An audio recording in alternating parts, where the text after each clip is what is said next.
ụlọ mmụta azụmahịa Unizik Ọka bụ n'ike gara n'ihu wee malite ya bụ ọgbakọ nkụzi nke isii ya bụ mmemme bụzi nke eji wee mepụ ya bụ ọgbakọ nkụzi bụ nke achịkọbara n'isi ọdụ ọgbakọba otu ASUU na mahadum Unizik Ọka. Onye nta aka anyị bụ Queen Anịbọgụ ga-ewetara gị akụkọ etu o si wee malite.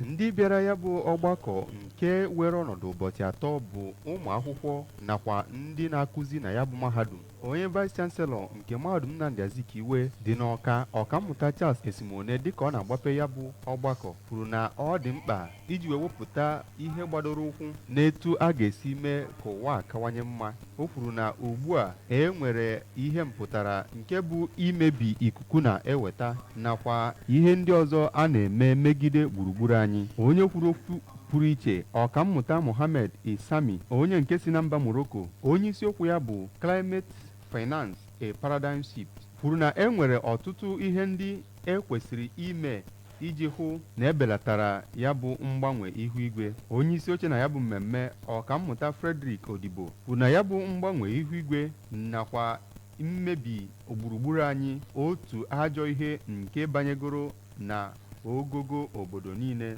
Onye direktọ nke Unizik Business School, Ọkammụta Chinedu Onyizugbe, kọwara na ụdị ọgbakọ a bụ ihe a na-eme kwa afọ ma bụkwara isi sekpụ ntị eji wube ya bụ mahadum.